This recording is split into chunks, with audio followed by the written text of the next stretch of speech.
Ladies and gentlemen, welcome to the Tim Dillon Show. Great to be back with you here. Lots of fun being had by all. Great episode with Andrew Schultz out. If you haven't seen that yet, you should check that out. A lot of people enjoyed it. Thank you for the kind words. What is going on with these group texts? I'm telling you, and I've told you before, I'll tell you again. Get out of these group texts. They are fucking you up.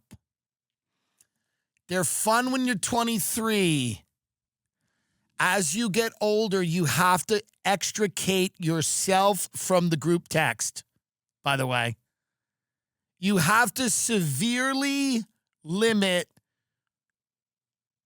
your, or rather people's access to you as you get older. It's not a free-for-all anymore. It can't be. For your own sake, for your own safety, for the sake of your own mental health, you cannot just have unlimited access to you. You have to, it can't be, your phone cannot be going off every minute of every second. It will not work. You must limit the exposure. There's always someone in a group text who's way too into it. There's always someone in it who's not into it at all. There's always someone side texting you. There's always someone weirdly offended in a group text about something. And you're like, no, the whole point of a group text is to talk all kinds of shit that would get us thrown in jail if it were to ever leak. That's the point of a group text, but it's not fun. It's evidence. It's mountains and mountains of evidence on somebody's phone. Someone's always showing the group text to other people that are not in the text. I mean, there's legendary group texts. I've been a part of some of them, but at the end of the day, you got to get yourself out of them. You have to get yourself out before something like this happens. It's bound to happen. Now, I don't even know what this was. I don't even know if I believe what this is.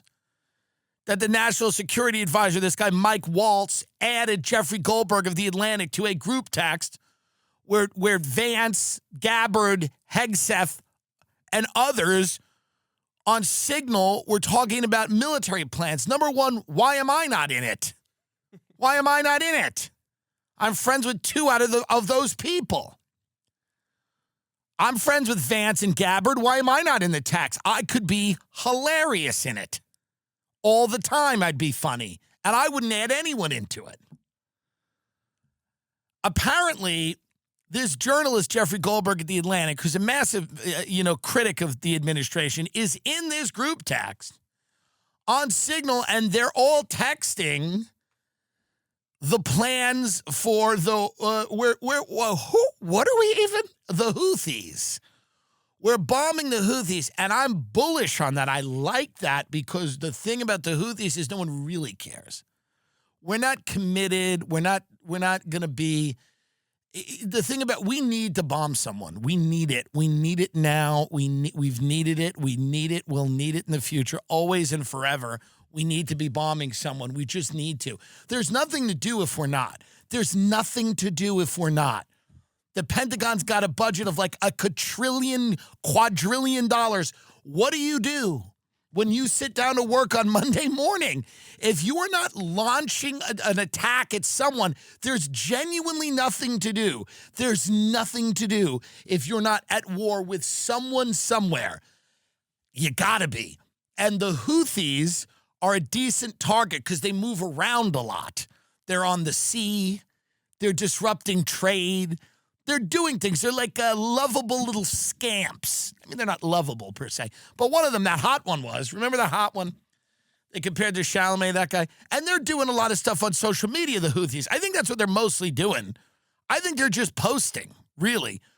I think they're more social media stuff than anything else. That's what they're really doing. They're out there like tagging shit. It's like old school graffiti, fuck you, down with Israel, stuff like that. I don't know what they're actually doing. Yeah, there's the hot one. There's the Chalamet one, But that's where we're focusing our attention, is like blowing the shit out of them, because they are fucking some stuff up on the sea for like the Chinese and for us. And they're backed by Lebanon, I think. They're a militia, but not officially. Hezbollah is the real Lebanese militia. And the Houthis they're backed by Iran. And they're part of the axis of resistance. Good. God is great. God is the greatest. Death to America, death to Israel. Curse be upon the Jews. Victory to Islam is the main political slogan of the Houthi movement. So they're out there and they're, some would say that's extreme. Some would say that view is extreme. And we're bombing them because they got to get bombed. You can't pop shit like that and not get bombed. You have to get bombed. That's our job. As much of a pass, I don't want to be in a war, but I want people to get bombed. That's the fact. And if you don't like it, then fuck you.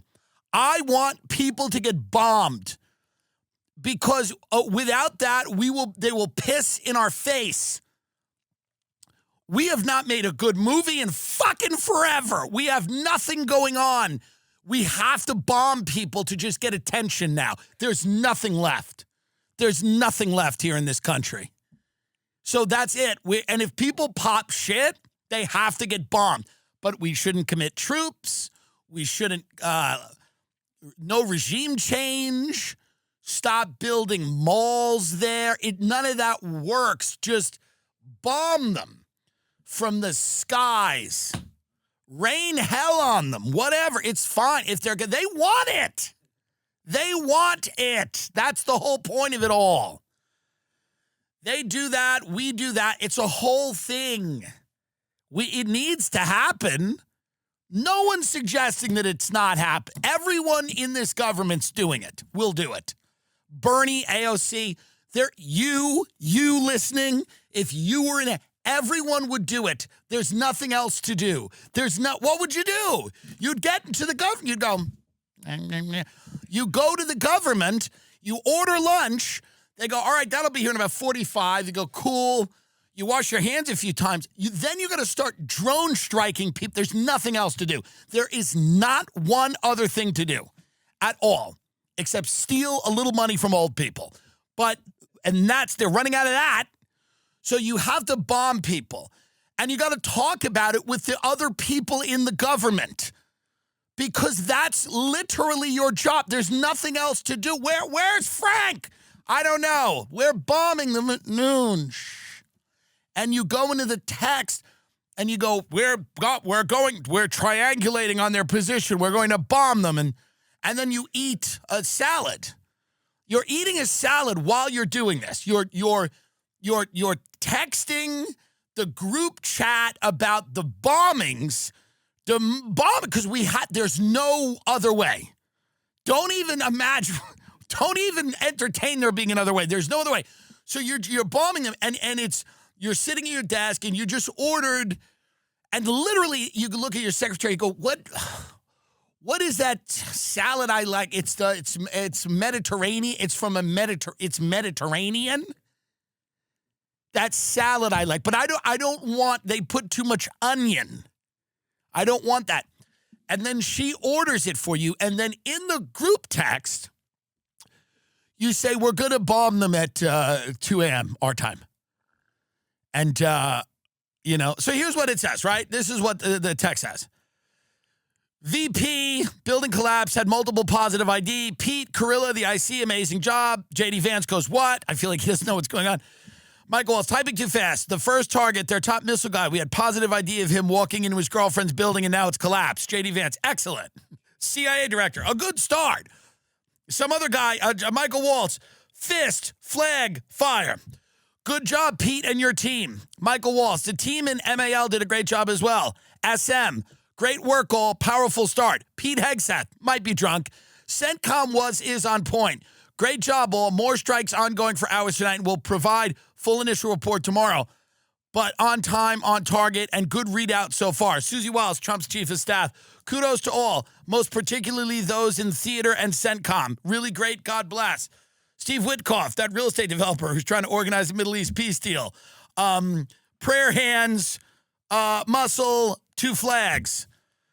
TG, great work and effects. It's a group chat. That's all it is. It's just it's people at work. It's their job. That's all it is here. It's not, I'm telling you, the problem with everything now is that people are convinced that everything is really interesting and it has layers of meaning and everything. And I'm a conspiracy guy, and I don't even think it's that interesting anymore. I think there's things that are interesting, like there's evil people doing horrible things, largely for money and control and power, and to satisfy their Machiavellian urges and sexual desires and whatever. But this is just a group chat of people at work, and this is what the American government does, which is just bomb people constantly, all day, every day. And what are we not going to bomb them? They're fucking with us. They're doing shit, so we're going to bomb them. Trump's right about that. Trump knows. Throw the bombs, because otherwise no one's doing anything. There's nothing to do. The government is not even real unless we're bombing stuff. It's not even a real thing. Like, yes, do I agree with all the Elon firings? No, I think some of them are sloppy. But here's the reality.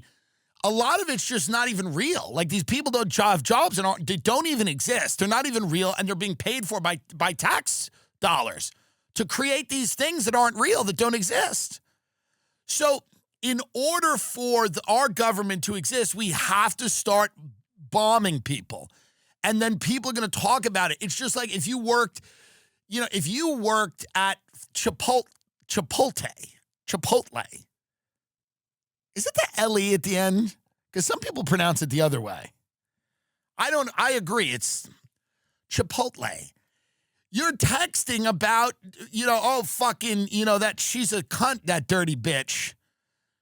People are going to get sick when she touches their food and stuff, because that's that business. They hire some skank who's touching the food, and you and your friends are in a group text talking about what a dirty hoe she is, that she's touching the rice. That's this. That's all. That's what this is. That there isn't more to this. And then people are going like, oh, well, people could have found out. Well, so what? So what? Would anyone be shocked if they found out that we were bombing people? I don't understand. I mean, yeah, I guess it's bad, because then the people, we're going to bomb them. And you're saying, oh, yeah, but our enemies could have found this out and tipped them off that they were getting bombed. Yeah, maybe. So we bomb them again. We would just bomb them again. This should be public. This should not even be in a text. That group text should just be on Fox News as the one that goes, whatever it is on the bottom of the channel. It should just be that. Strike drones on target. Can you imagine all the boomers going nuts, getting excited, just sitting in their living rooms, eating lemon cake that their daughter brought them from Starbucks, and they're just going, the bombs are dropping. They're dropping a bomb. They're just all people. People just want to get involved. People just want to be involved. I'm not outraged by this. What are we outraged about? Did everyone just realize we've dropped bombs on everyone? Or did people text about it? It's their fucking job. That's all it is. There's nothing. Like, imagine a job review. He goes, what are you guys doing? They go, oh, you're not bombing anyone? No. What are you doing? What are you doing? Well, we got together and reviewed the intelligence, and, well, we found out that, yeah, and we're going to bomb them. Right. That's all there is. There's nothing else to do. That's the whole reason the government exists. That's it. It's to give people Social Security, so I guess they don't have to eat cat food or whatever, and to bomb people. I just like these Houthis. I think this is good to bomb because we can't go to war with Iran. It's just sticky and messy.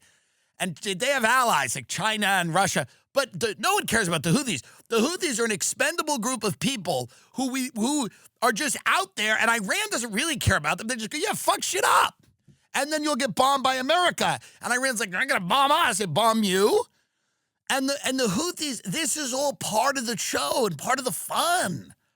You need groups like this, Al Qaeda, the ISIS. You need them. You need these groups of radical psychopaths who do stuff, and then we bomb them. It's the only thing truly that we really understand. Everything else is kind of this weird black box of like, what are we doing? This is cut and dry. They pop shit on social media. They're all on social media popping shit. They're talking mad shit. And we're just bombing them. What are they doing? The Suez Canal? They're fucking around there in the Suez Canal?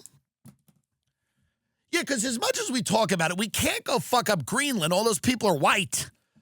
So we're not going to go kill a bunch of white people in Greenland. What are we going to go into Denmark and start throwing clogs around? It's not going to happen. We got to bomb these people, the Houthis, because they're somewhere in the sea. How great is that? They're just in the sea, starting shit.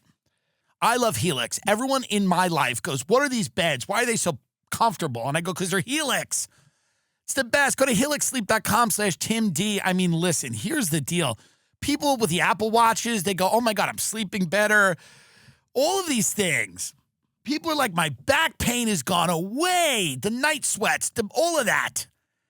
I'm telling you right now, everyone that comes to my home, the Midnight Deluxe is my favorite one, but there's a lot of them. There's a bunch of different ones. I like firmer mattress, but you might not. You might go softer. You know, you got to take their quiz. It's so quick. It's so quick. You take a quiz, and then they go, this is the right mattress for you. I mean, God, I'm telling you, there is no product that people ask me about more than the Helix mattress. Literally none. I love it so much. You can just go to helixsleep.com/TimD. Flash sale, Sleep Awareness Month. Flash sale, 25% off, site-wide, March 28th through the 31st. Don't be stupid. These are the best. Who wants to go mattress shopping? What are you, a pervert? You and your girl are going to go lay down in a mattress store? What's wrong with you? You're sick. You're sick. Imagine that if, like, your partner goes, your woman, your man goes, let's go to the mattress store and we can lay on a bed in front of people. They're sick. Take the quiz online. You get them delivered to the house. Cut the nonsense. helixsleep.com/TimD. helixsleep.com/TimD. Speaking of bombs, this Snow White, get this Zegler video up. These movies, you got to stop making these big budget movies, by the way. You have to stop doing it. You have to stop with these big budget movies. A Hollywood Reporter just came out and said, Gen Z is no longer watching this type of entertainment. They're all watching social media creators, YouTube, whatever. Now, by the way, the Hollywood Reporter came out with that last week. They should have written that article in 2012, but they're behind. That should have came out like 2014. It came out last week. They're like, do you know that Gen Z is, they don't value this stuff. They like the internet. It's like, guys, how behind are you? But they're all invested in believing that big bloated corpse of an industry is going to continue. They have a mutual investment in it. Part of the problem is that they come up with these movies like Snow White. They ruin the movie. And then you have this bitch. I mean, these are when actors and actresses talk, you realize that they're the biggest losers in the world. Now, the reason that we can tolerate that is because we don't know that. They read words written by other people, and all of their appearances are carefully managed and choreographed. But when they go off book and they start telling us who they are, we realize they suck and we hate them. And that's what's really destroying Hollywood. Sure, there's a million reasons, but the biggest thing, these people, when just given the chance, completely fuck everything by talking. And if they would just shut their mouth, no one is asking these people to talk. No one is pleading with them for their opinions on anything. No one cares. But they feel compelled because they're watching the people on the internet talk and get a following, being authentic or being themselves or being some version of themselves or whatever. That being said, these people go, oh, I'll do that. I'll weigh in. And they make a big mess. And everybody hates it. Now let's watch Rachel Zegler here. It's just, it's cocky. It's humorless. It's everything wrong with everything. Let's watch it. And to everyone who hates when I win. Oh my God. The winged victory came to the Louvre in pieces. What? And people still line up to see her. Oh no. And I can only hope that despite my flaws, and despite my cracks and my breaks, and there are many of them, that at every premiere, and everything I do, people will wait in line to see. Yeah, I mean,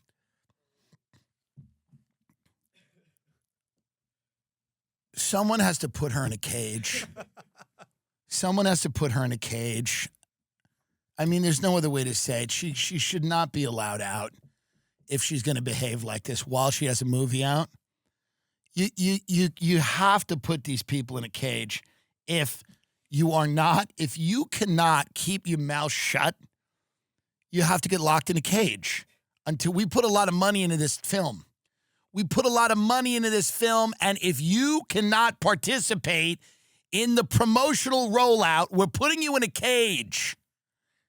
We're locking you in a room until you learn how to be, with all my flaws. I hope at every premiere, people buy tickets. They're all crazy. They're all psychotic. It's insane. They're all little Hitlers. Despite my flaws, I hope at every premiere. It's like, I mean, just they're always acting. They're not humans. They're not people. They must be put in a cage for their own good. For their own good.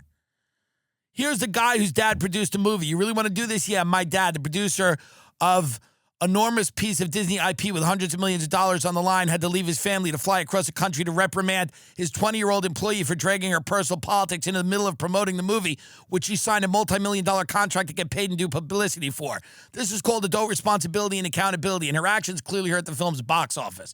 Free speech does not mean you're allowed to say whatever you want in your private employment without repercussions. Tens of thousands of people worked on that film, and she hijacked the conversation of her own immature desires at the risk of the blah-blah-blue. But here's the point. He's right. Shut up in the thing. You're Snow White. You're not going to save Gaza. I'm not saying she's wrong about everything she says. I don't know I don't care. But you're not going to do it. You're just Snow White, and it's fake. You're actually not even her. She doesn't exist. You don't have any powers to save these people who are hurting. And this idea that you need to speak up, it's not, you don't. You actually don't. You can just shut the fuck up. You can keep your mouth shut immediately.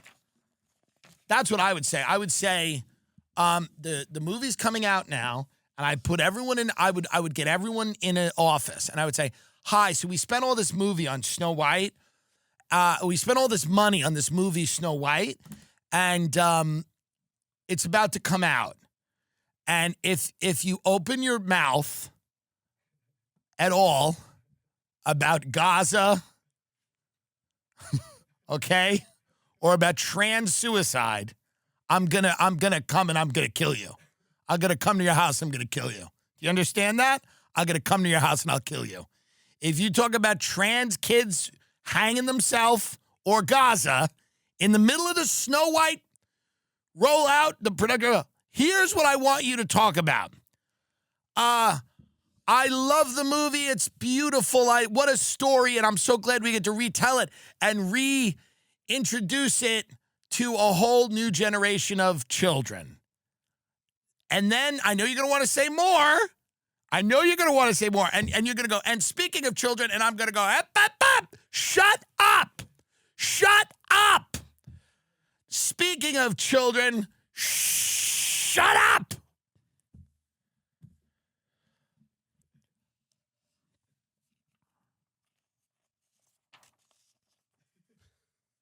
Andrew Tate, they're saying he strangled his girlfriend at the Beverly Hills Hotel. I was there that week. I heard nothing. If he sends me crypto, I'll be a character witness for him. Truly, I'll be a character witness for him. If he sends me crypto, I will say I was there. It didn't happen. She's a liar. I hate lying. Okay? Yeah, one of Andrew Tate's girlfriends has accused the self-proclaimed misogynist of choking her so hard during rough sex inside the Beverly Hills Hotel that she later alerted authorities. Oh, enough.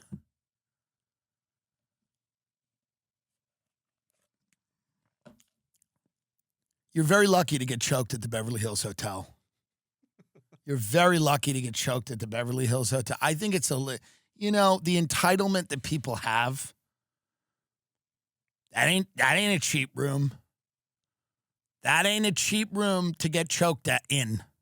When you were getting choked at the Beverly Hills Hotel, you were getting choked at one of the top properties on the planet.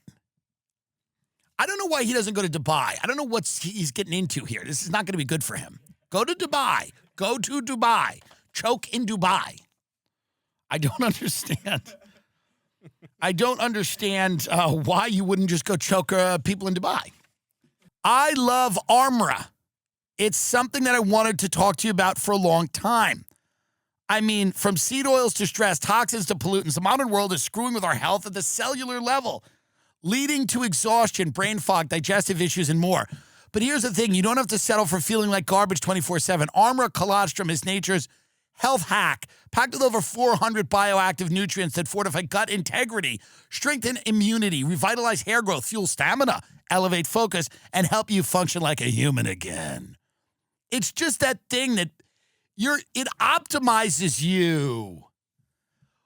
We've worked out a special offer for my audience. Receive 15% off your first order. Go to tryarmra.com/Tim or enter TIM to get 15% off your first order. That's TRYARMRA.com/Tim. I'm telling you right now, everyone I know, including myself, we're just focused. You're dialed in with this.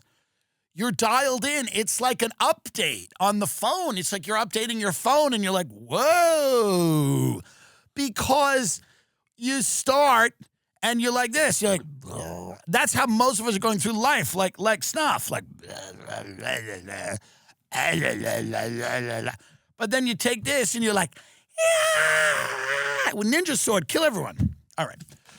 Tufts University graduate student grabbed off the street by federal immigration officers.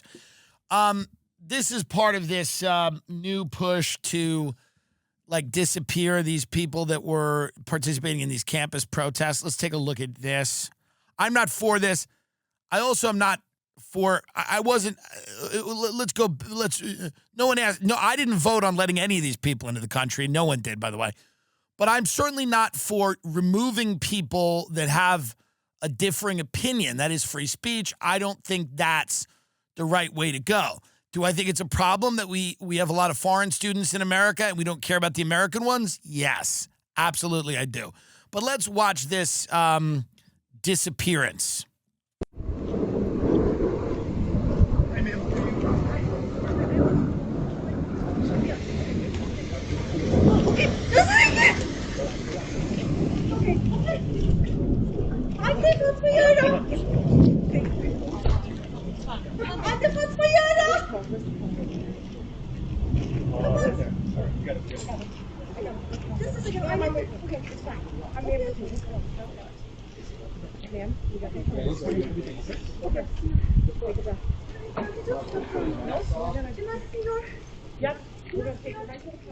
Is this being done for America or for Israel? I mean, this is a fair question.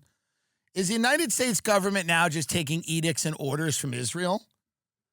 I think it's a fair question to ask. Does anyone feel safer with this woman off the streets? Is this the American government's? Is this what people voted for when they elected Trump, is to have a country taking orders from Israel? I don't think so.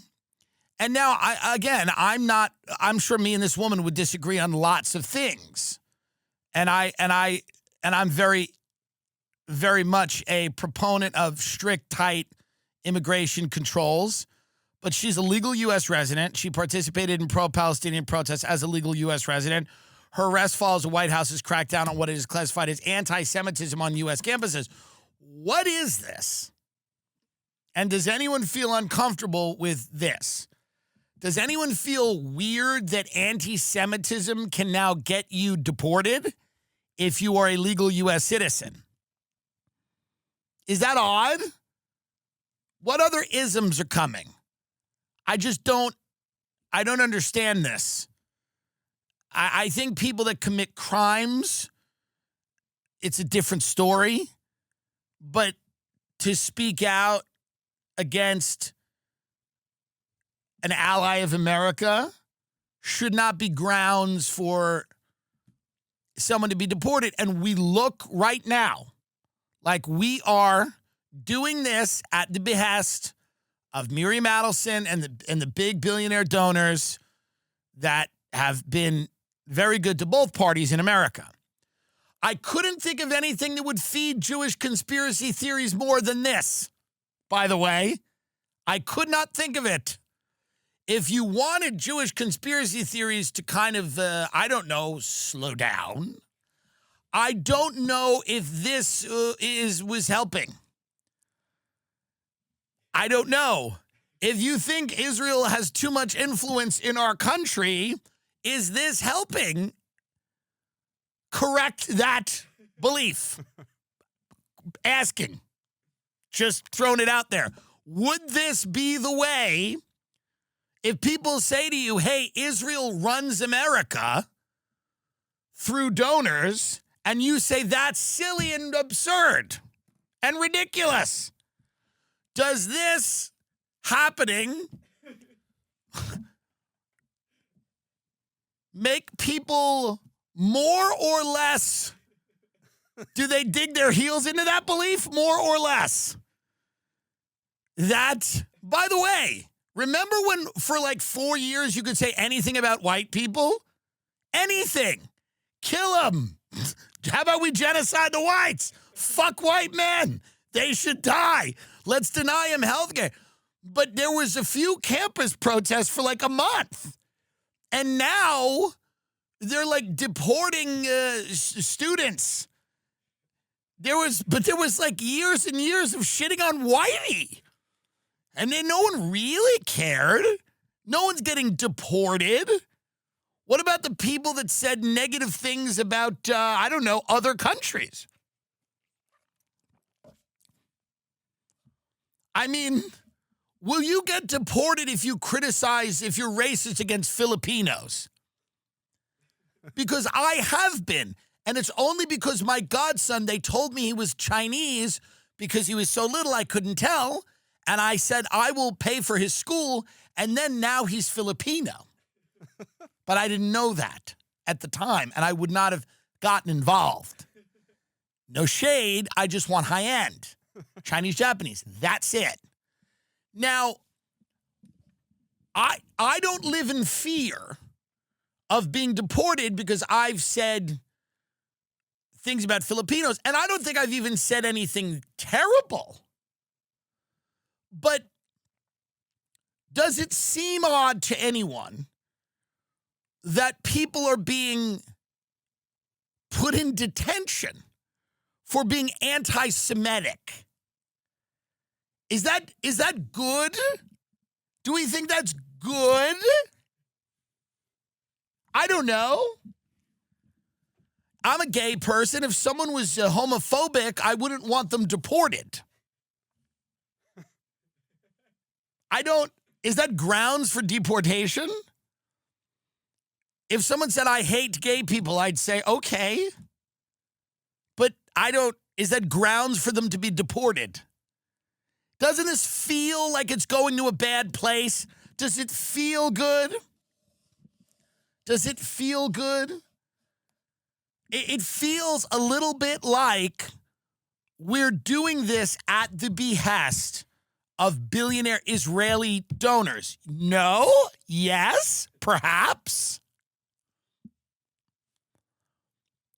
I support Israel's right to exist. I don't agree with a lot of these kids at the colleges with a lot of what they're saying. I think they're silly. They're kids. Some of them have some points, but a lot of them are saying things that I, too, would disagree with. The colonization crap and the blah-blah-blue and the this and the that and stolen land and the land acknowledgement and America's this and that. I don't have any time for that. I don't have any time for that. This land was stolen fair and square. You steal it back, idiot. It's the way land is transferred. It's called stealing it. How do you think land people get it? You steal it. Okay? But I just think, because I try to calm these conspiracies down. I have some anti-Semitic friends. I'm going to be very honest with you. I don't know. I don't even know how many. I would say not a ton of them. Not a ton of my friends, but a chunk of them are anti-Semitic. A chunk of them, not a ton of them. 65%. 65% are maybe anti-Semitic. 65%. Mildly. 65, 70%. 70% of my friends are anti-Semitic. And I tell them, I sit down with them, I go, you're wrong. You're wrong. It's not the way you think it is. But things like this, I don't know. It's hard for me because I'm always trying to correct them. They go, don't you think Israel has too much influence in America? And I go, how dare you say, you prove it. You prove it. And then they start proving it, and I go, la, la, la, la, la, la, la,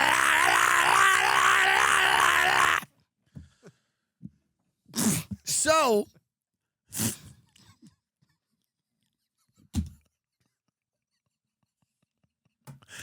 the point is, we gotta just stop with the nonsense.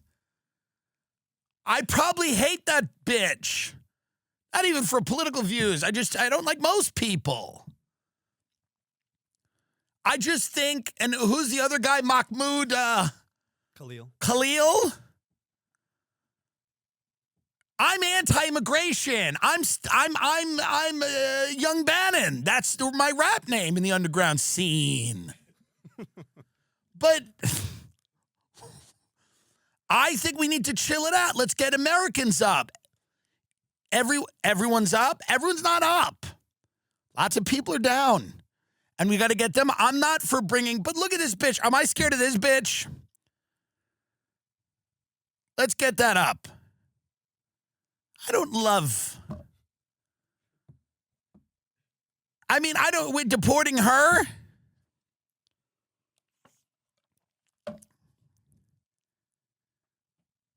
Let's hear what Marco Rubio says. Now, the reason I like him is because he was gay and he went to foam parties in Miami. I read it on a thing. Get it up. Let's go. That's where you're in the foam and you jerk someone off in the foam. Keep going. I'm sorry. It's the Secretary of State, Marco Rubio. When you're in the foam, you can suck someone in the foam. Secretary of State. We revoked her visa. He went to a bar where they would put foam in the back of it and people would fuck in the foam. Marco Rubio, Secretary of State. To the U.S. We revoked her visa.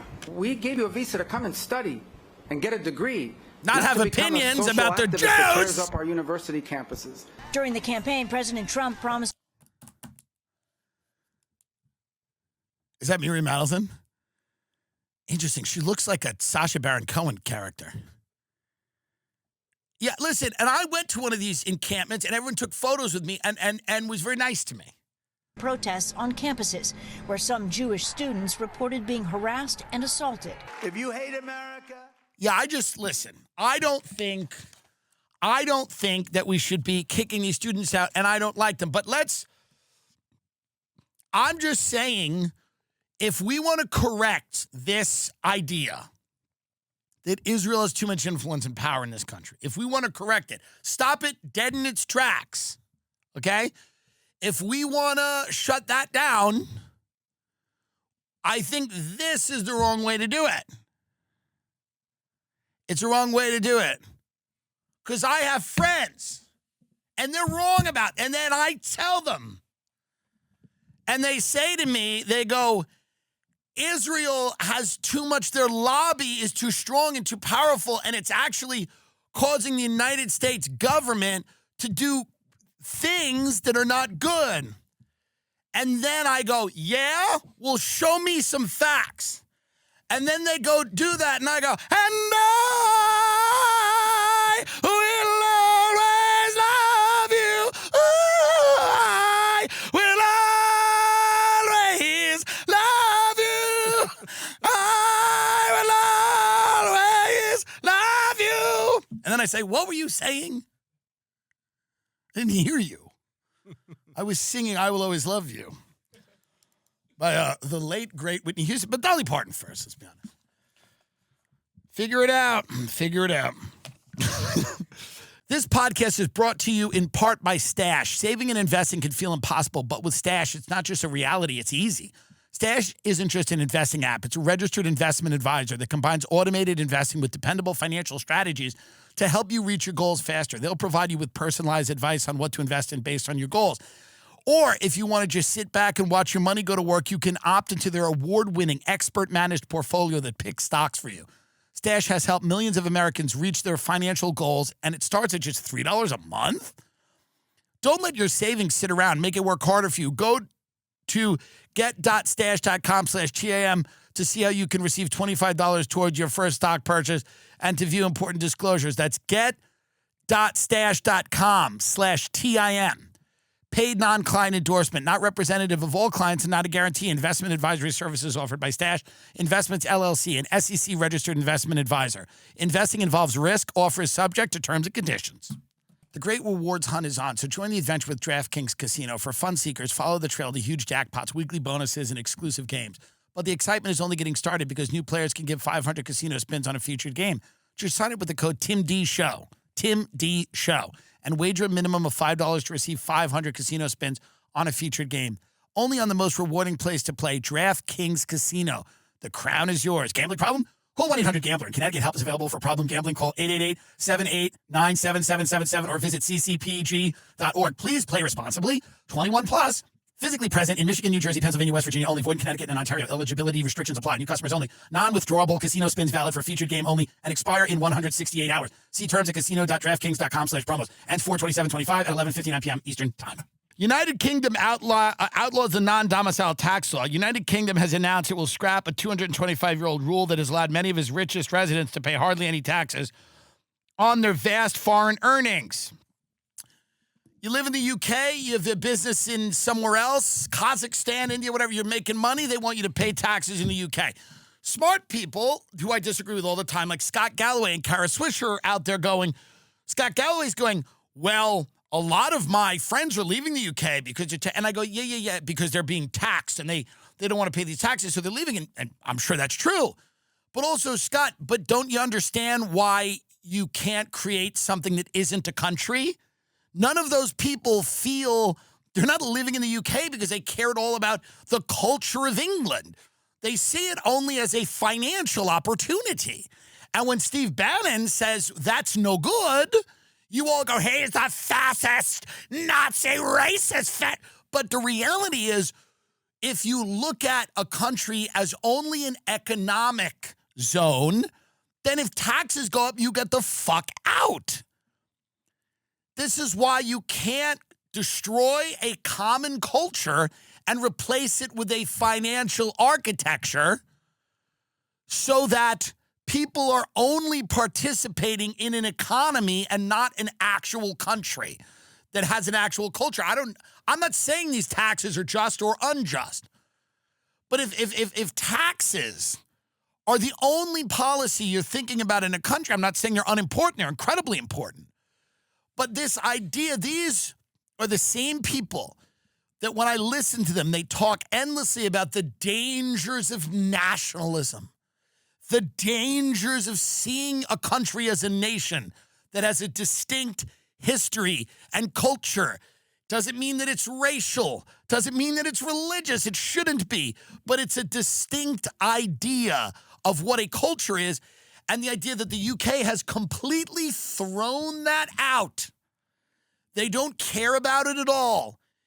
It is, they open their door. London opened their doors. They said every billionaire, every oligarch, come on in. That's why I disagree a little bit with the Trump's, the golden visas, where it's like $5 million you spend, you buy the visa. People that are spending that kind of money, yes, they have the financial wherewithal to be here in America. Maybe they're creating jobs and opportunities. I'd be for it if, like, it was like, build a factory here, you get citizenship, or invest a certain amount of money here, you get citizenship. But the reality is, rich people just existing in a country doesn't necessarily make it better unless they feel some connection to it. If they don't feel a connection to the country at all, and it is simply a landmass, when taxes go up, they'll leave. And the people that Galloway's talking about, because my friend's going to live in Spain or Italy or whatever, wherever they're fleeing to or going because they don't want to pay the taxes. It's, yes, are the taxes silly, ridiculous? Perhaps. You have high taxes there. But one of the reasons that this is very easy for people to do is just go, goodbye, is because the super rich no longer care about any nation state. It does not matter to them. Their only loyalty is to a financial system that they can suck as much money out of as they can. It's lovely in Italy. It's fine in France. And, you know, they'll make it work. They'll figure it out. They're going to live well wherever they go. So you have to stop seeing any discussion of nationalism and of culture as this some type of Hitlerian dog whistle. It's not. It's absolutely not. We can discuss the merits of Hitler. It's a different conversation. I'm kidding. But the point is this. All these people that don't seem to understand what happens when you take away a culture, whatever that culture happens to be. People think culture is all race or all religion. A lot of it is customs and traditions, civic institutions, expressions of, the way people celebrate holidays and seasons and whatever. And when you destroy, and some of that's based in religion, some of it's based in race, not all of it. People from all over the world celebrate holidays. People from all over the world celebrate certain civic milestones in a specific ways in specific countries. It might be having a siesta. It might be like whatever culture is. But when you import people from all over the world who don't respect the culture of an area and don't care about it, doesn't mean anything to them.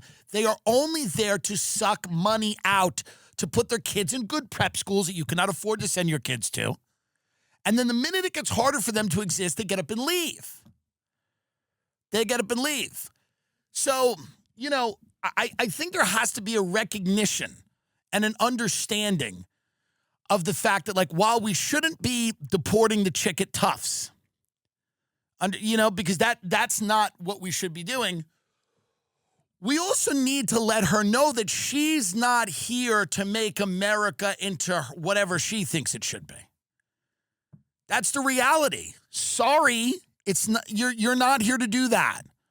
Just like my grandparents weren't here to do that when they came from Ireland. They were here to exist within a culture and do very well and my grandfather was very successful in that culture because he came and embraced it. And that's what people should be doing. They come here from other places. And she kind of was embracing our culture, like throwing tantrums and kind of being somewhat fat. But I do think there's got to be a non-racist way to say, just shut up and be like us. There has to be a non-racist way to say you have to act like everyone else. There has to be a non-racist way to say, stop being different. There has to be a non-racist way to say, enough with your own bullshit. Fall in line.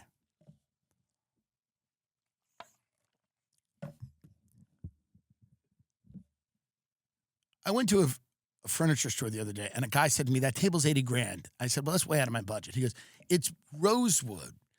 It's Brazilian rosewood. He goes, you can't get rosewood anymore because they won't allow the trees to get cut down anymore because of the deforestation and the whole thing. He goes, so people will pay so much for fucking real rosewood. That's what it's about. It's not about the Middle East all the time. And it's not.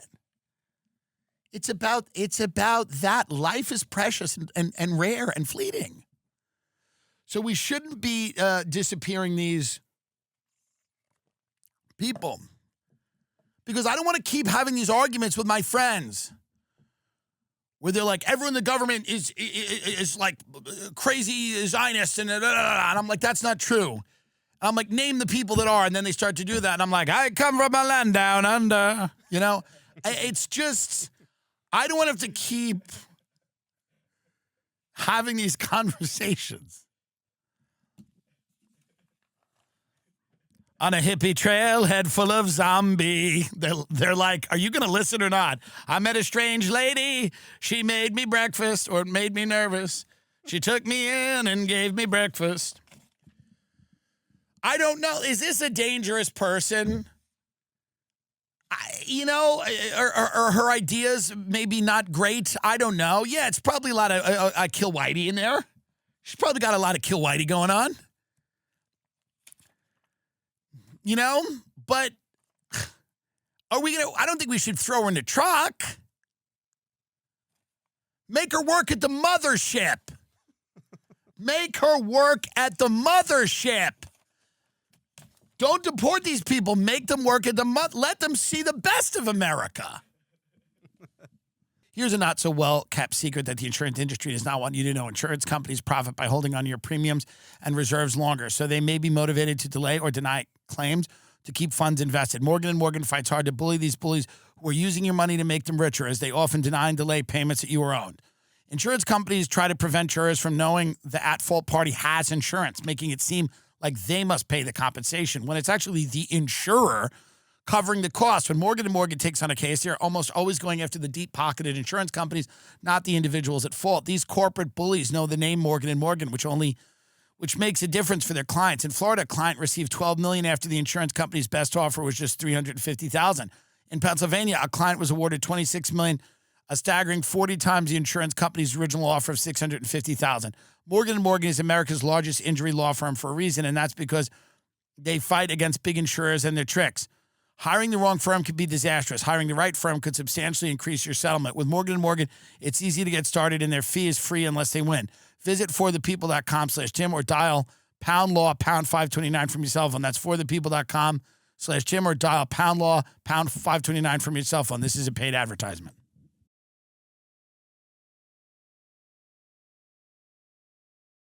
People are now paying for DoorDash with installment loans. This is the hell we're in. This is the hell that the economy's gotten to. Eat now, pay later. DoorDash Klarna deal fuels concerns about loans for takeout. These fatty bumbatis cannot afford a Crunchwrap. They are literally putting it on layaway. The food delivery app and the installment lender say they're offering a flexible alternative to high-interest credit cards. Some social media users and advocates see it as a sign of hard times. Yeah, it's a sign of hard times if you're financing a panini. Yeah, of course it is. Of course it's. Who are the people who don't see it as a sign of hard? I love how they're like, some people think it's a sign of hard time. Yeah, everyone. Anyone that you would tell this to thinks it's a sign of hard time. Who's celebrating this? Who thinks it's a good idea that you have to pay for a burrito in installments? I mean, who thinks that's great? A Klarna spokesperson acknowledged the online pushback, but said any form of borrowing for food purchases is potentially concerning depending on the circumstances. Quote, if people are in a situation where they feel like they have to put their food on credit, that's a bad indicator for society, the spokesman said. Still, many people make, quote, a rational decision to use BNPL services to help manage their money, the spokesperson said, adding that the new features would be available only for DoorDash purchases of at least $35, a few dollars more than the platform's average order as of last March.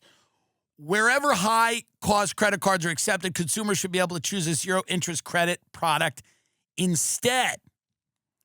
Indeed, industry-wide data shows the short-term loans have become a routine feature of many consumers' wallets, particularly among young adults coping with inflation. So here's what they're saying. Order at least 35, and then you can pay. So not only are they incentivizing financial irresponsibility, they're incentivizing being a pig. That's what they're doing. They go, get the cake. Get the piece of cake for $6.99. It's going to take you over 35. Then you charge this whole thing. You finance it. You finance the whole thing. Get extra. Get another sandwich. You might want another sandwich. It's fine. The more food you buy, the better deal you get. You could just finance it. Who cares? A spokesman for DoorDash didn't comment on the criticism of its partnership with Klarna, saying their collaboration provides even more flexibility, control, and options. The delivery service noted that its users can already pay with Venmo and Cash App as well as government aid, including SNAP benefit. DoorDash doesn't care. It's not their job. DoorDash goes, listen, man. You're a middleman. DoorDash a middleman. You're a middleman. Hey, piggy pigs. Burrito there. You here. We got a guy gonna get it to you. Well, it's what it is. They're not making 4 payments to cover 3 tacos on Tuesday sounds complicated because it is, said Adam Russ, director of financial services at the Consumer Federation of America and Advocacy Group. I wouldn't characterize this as a solution. It's a fintech innovation that creates problems. Hey, Adam, fuck off. We're hungry and broke. Fuck you, Adam. So what? Why not? Charge it. Fuck it. Go back. People that go, why'd you go bankrupt? You go, DoorDash. I owe $80,000 to DoorDash. We're going to run into that. People are going to go, I owe $70,000 to DoorDash because I charged food for the last 3 years to survive. And I can't do it. Now I'm on disability because I've eaten so much DoorDash, I can't even participate in the workforce. So now I'm in a scooter that needs to be paid for by disability, and I owe $75,000 for DoorDash. But by the way, a lot of people, and I've been in that position where you just don't have the fucking money. People don't have the money. You know?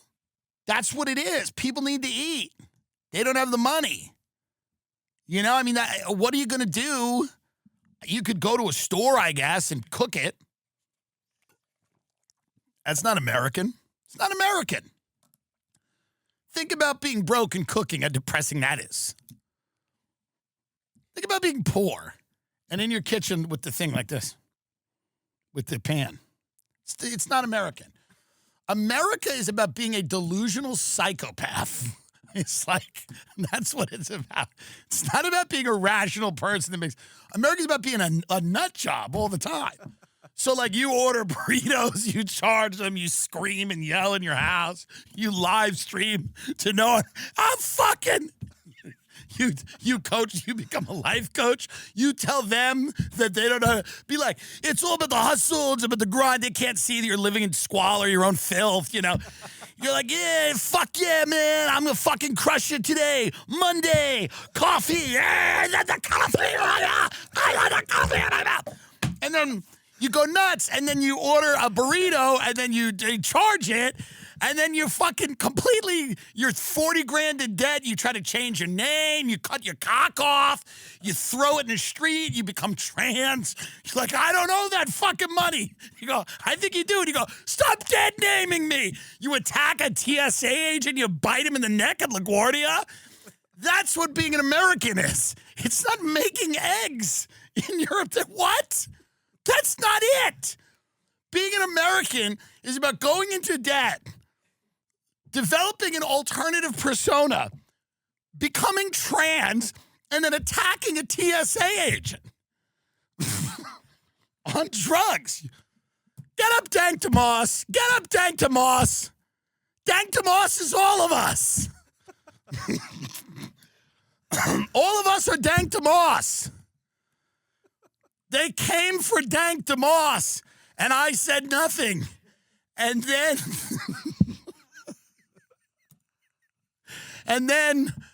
then no one let me in a car when I became 600 pounds. Dank Demoss. This is the evidence. She's showing that she can get in a car. See me last time I went to cop me a Durango thanks to Al. There she goes. That's what America's about. Showing someone I can get in a car.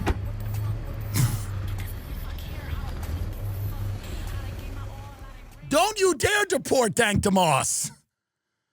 Don't you dare deport Dank Demoss. I don't care what she says. That's an American person.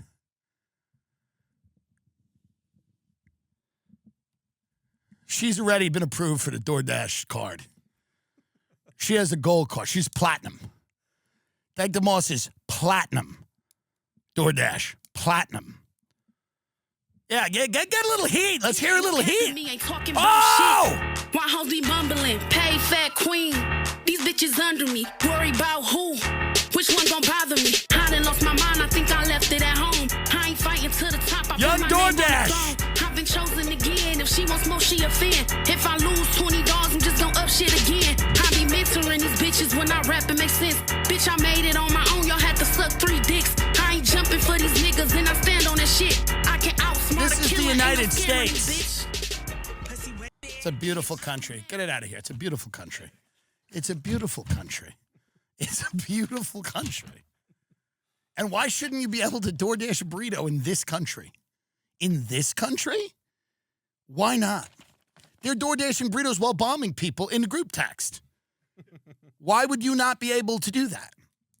TimDillonComedy.com. We have no shows on sale. Fuck off. New special coming out April 16th. Shooting a crazy promo for it. This weekend, we moved our Raleigh dates to May because we're shooting an insane promo this weekend. I'll just say it's one of the awesomest things ever. And it'll come out special on Netflix. Really great time we had at the mothership. This is a special I'm proud of. I really love it. And thanks to Joe Rogan for letting me do it. Thanks for, obviously letting us use the club. Thanks to everyone who came out. It was an amazing weekend of shows. And that'll drop April 16th on Netflix. The streaming service, Netflix. We'll be back out on the road, late this year, early next year in some theaters and having some fun. But, we'll just be hanging out on the internet, and we appreciate everybody. And let's have Dank Demoss play us out a little bit here. Dank Demoss. Me ain't talking about shit. Why hoes be mumbling? Pay fat queen. These bitches under me. Worry about who? Which one gon' bother me?